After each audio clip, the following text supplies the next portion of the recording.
my name is Raziel Kane and I'm back with another toy review. I wasn't planning to do one this quickly, but obviously I couldn't keep it in the box, but Bumblebee Origin arrived at Toys R Us. As far as I know, October 1st. I did email Toys R Us twice to find out when this was gonna show up, because they had everything else that we've seen come up at Target. The 4-pack, all the Buzzworthy line was there except for this one. So I was getting a little stressed, so I emailed them. They said early October, and on the earliest day of October I got it. 37 years. I told my friend back in 85, 86, I wish we had this version of Bumblebee. Of course I said it in French, which was faudrait vraiment qu'on ait la version de Bumblebee. Bertranian. So yeah, that's the French phrase of the day for you guys. I'm super happy, honestly. Again, when I arrived home, I went, "Don't you have this one?" I'm like, "No." Compared it with the Netflix Bumblebee. Yeah, I'm very, very happy. So let's take a look. We've got to get these energy conductors back to Iacon. I'm right behind you.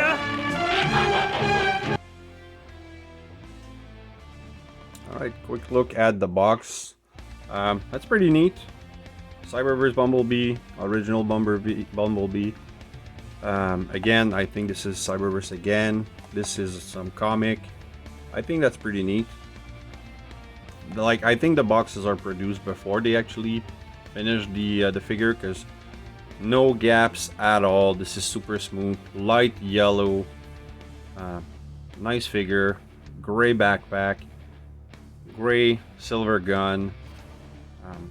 You know, looks pretty good. But then you compare it with what you actually get.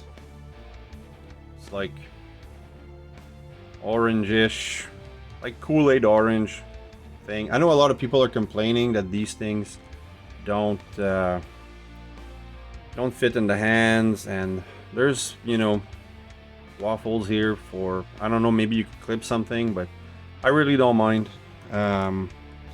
The backpack, yes, look at this gray backpack and this black backpack. So that's different. But it's really neat, reminiscent of Dinobot Island. Instruction, I don't usually go over this, so there you go. Those are the instructions. But they're extremely well detailed and they do the job, as most instruction from the recent years have been. You have the, well, it's stuck there, but you have the original gun, which I just captured the first scene for this video, and it's pretty spot on. I'll try to add a picture here so that we can compare. Bumblebee itself, sorry about the glare, Bumblebee itself, very, very, very nice. Not much paint application, the mold is good.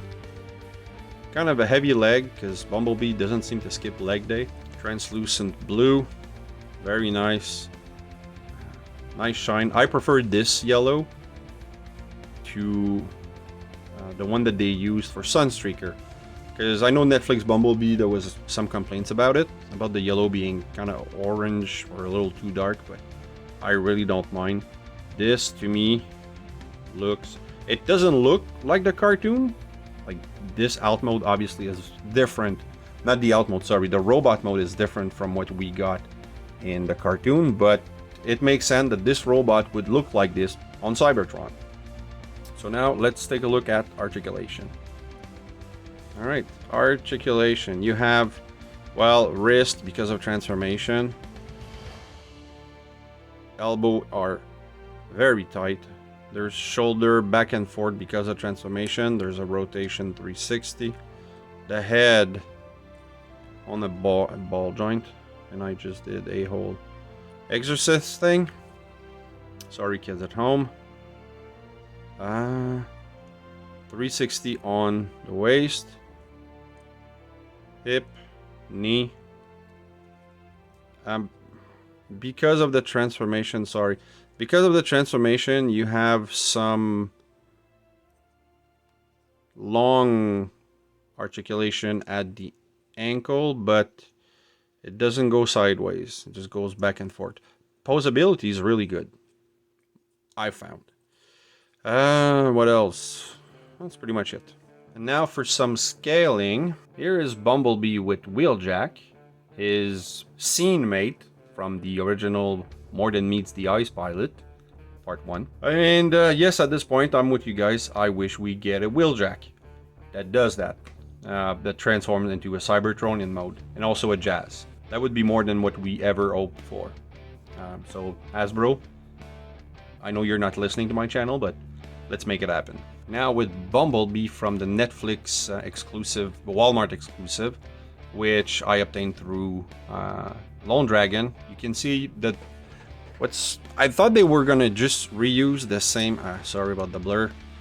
I thought they were gonna reuse the same head, but somehow they're kind of both cartoon accurate at the same time as being different. Of course, the Netflix version is more accurate to the Warfare Cybertron trilogy show. But both heads are looking awesome. Here he is with Earthrise Optimus Prime. I think the scaling is spot on for this one. And here he is with Sunstreaker, my favorite character, one of my favorite toys, but you can plainly see on camera the difference in the yellow. I mean, Sunstreaker's chest is perfect. Everything else is a little pale.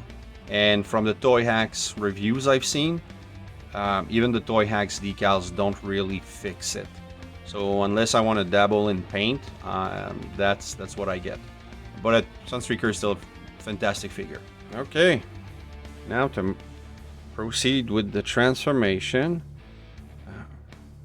You're gonna put him sideways. You're gonna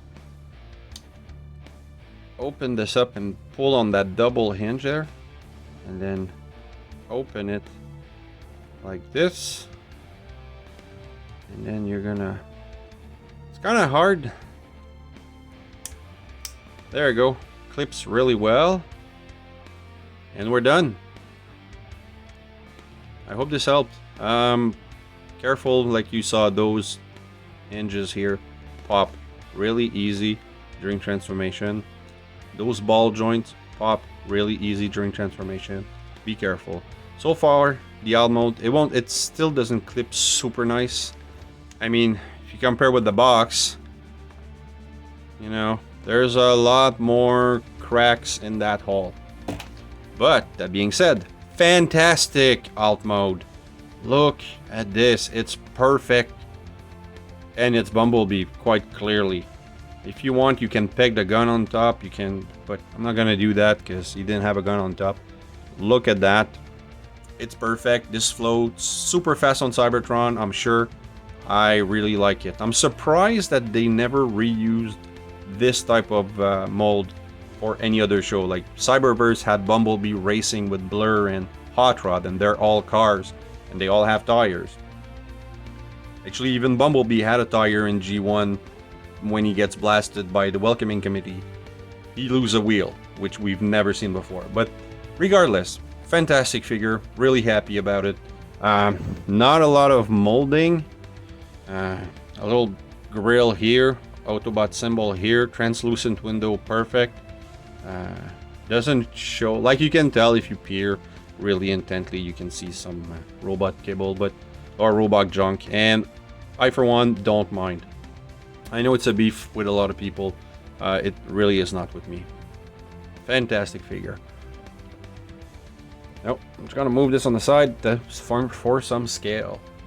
Here he is with Netflix Bumblebee, dual layered yellow Sunstreaker from War for Cybertron Earthrise, first scene mate Wheeljack, and now just picture it with that Cybertronian alt mode. And Generation 1 Walmart reissue Bumblebee. I know it's customary at the end to show back the robot mode, but I forgot to shoot it, and obviously this figure will be displayed in alt mode. I've been going to Toys R Us for a month and a half. I emailed them twice, and I really didn't want to miss it. One cool thing though, 8 boxes were available. So I hope this keeps being the standard for those fun figures. I hope it doesn't shelf warm, because I'm guessing everybody wants this. But then again, not everybody likes the same things. Final impression, I love this figure. I recommend this figure for everybody. If you're a G1er, or if you like weird alt mode, this figure is for you. Transformation is good. The accessories are good. It's a small figure. The price point at $33.99 Canadian, so roughly 22 US, I'm guessing. It's not. There's too much packaging, obviously, but same thing was with Clip Jumper and Bumblebee. But I don't mind. The accessories are worth it, even if we can't really use them. I still think it's cool that Hasbro, included that. So 10 out of 10, really, for me. I hope you've enjoyed this review of Bumblebee Scene 1 G1, which also is known as Buzzworthy Bumblebee, Origin Bumblebee. If you did, please like, subscribe, hit the bell, share the video, it does help. Leave a comment, it's always fun to read. And remember, nothing in life gives you the right to be an asshole. Take care!